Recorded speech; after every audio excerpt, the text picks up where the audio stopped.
for a new governor.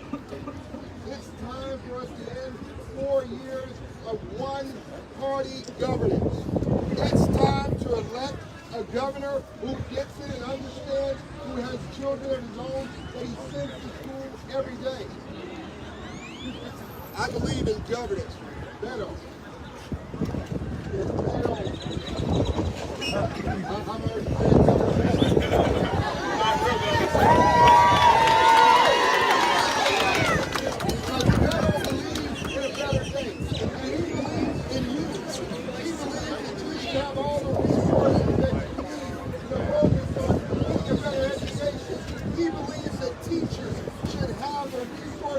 And the pay focus on doing that job and only that job is to educate the future. So I hope that you will do like I have done. As for me and my house, we have voted for Beto.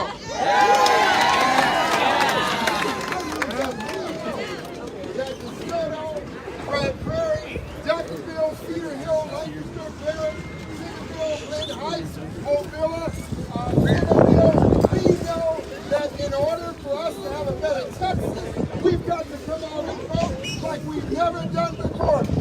Put your hands together right now.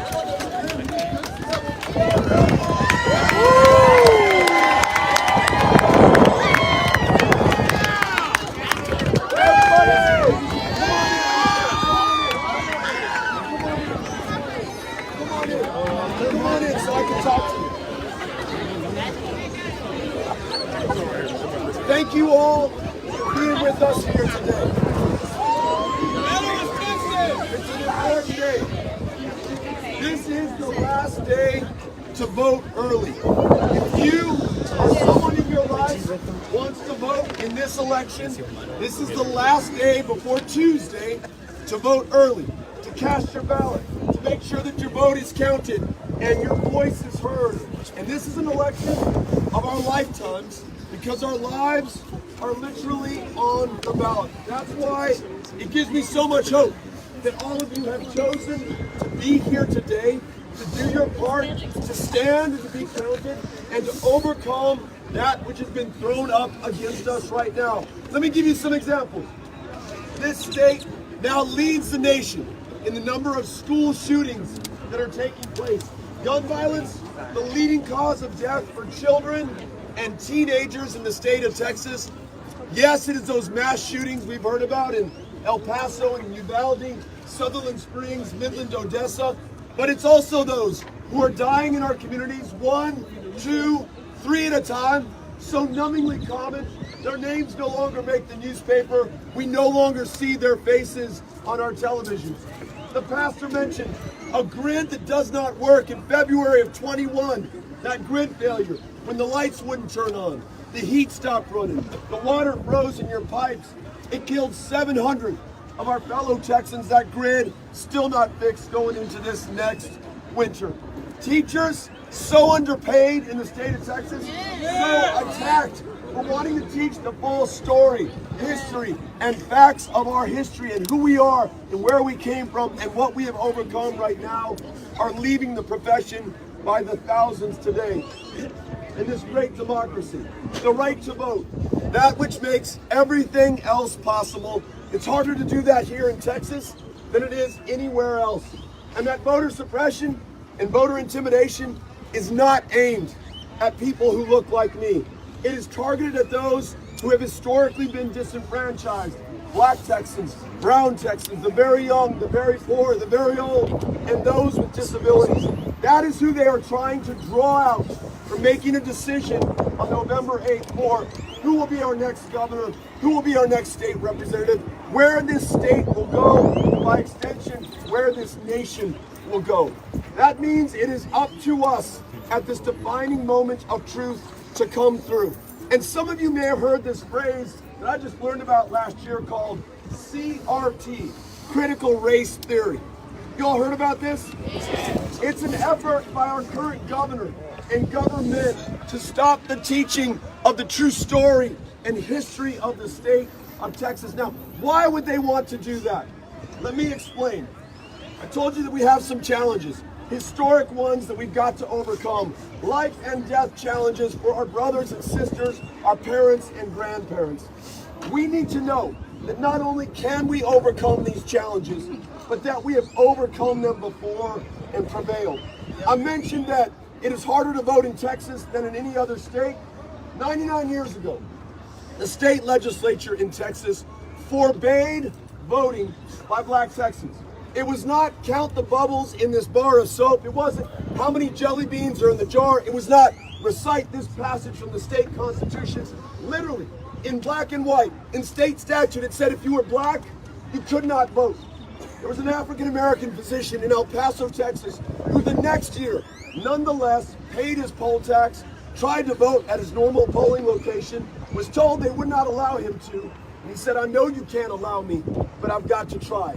Took that case to the Supreme Court, won not one, but two signal Supreme Court decisions, and over the next 20 years, ultimately reintegrated our elections here in the state of Texas, laid the ground for LBJ, the first Texas president to sign the Voting Rights Act of 1965 into law, creating the first true multiracial democracy in America. My point being, if the greatest attacks on democracy have occurred in Texas, and they're occurring right now in Texas, so have the greatest champions and heroes who've overcome these attacks and made sure that democracy works for everyone. Yeah. Not only can we overcome these challenges, we've overcome them before, and we will again. And when we win on November 8th, here's what Texas looks like. Women making their own decisions about their own bodies.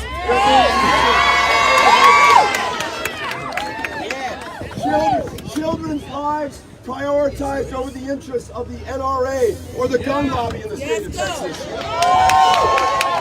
School teachers paid enough not to work a second or a third job, right? Yeah. And more valuable classroom time returned to those students by canceling the STAR test in the state of Texas.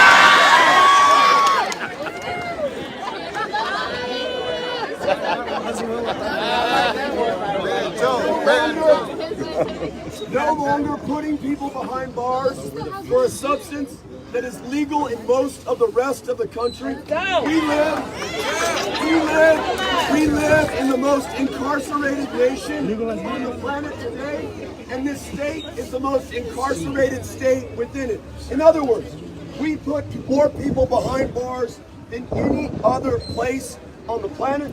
Those who are serving time disproportionately, black and brown, serving time very often for non-violent drug crimes like possession of cannabis, which is legal now in most of the rest of the states in the union. That's why when we win, we must make this legal in the state of Texas for adults, to be clear. And second,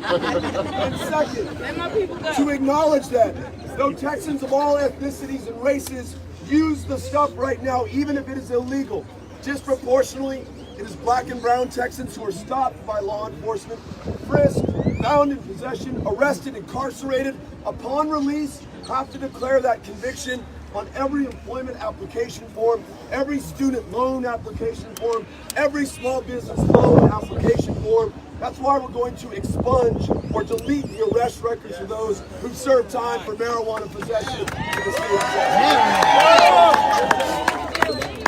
We are going to come together and do the big things by and for one another. Republican, Democrat, Independent, it doesn't matter. No me importa. We're going to find a way to bring this great big state together and do great things together. So my question for you all ready to win? Yeah! Ready to do the work to make sure that we win? Yeah! Let's go out there, let's go win this election. Make sure we get everyone in your life to vote here today during early voting. Thank you, Reverend King. Thank you, Representative Sherman. And thank you all for joining us today. Have a great one.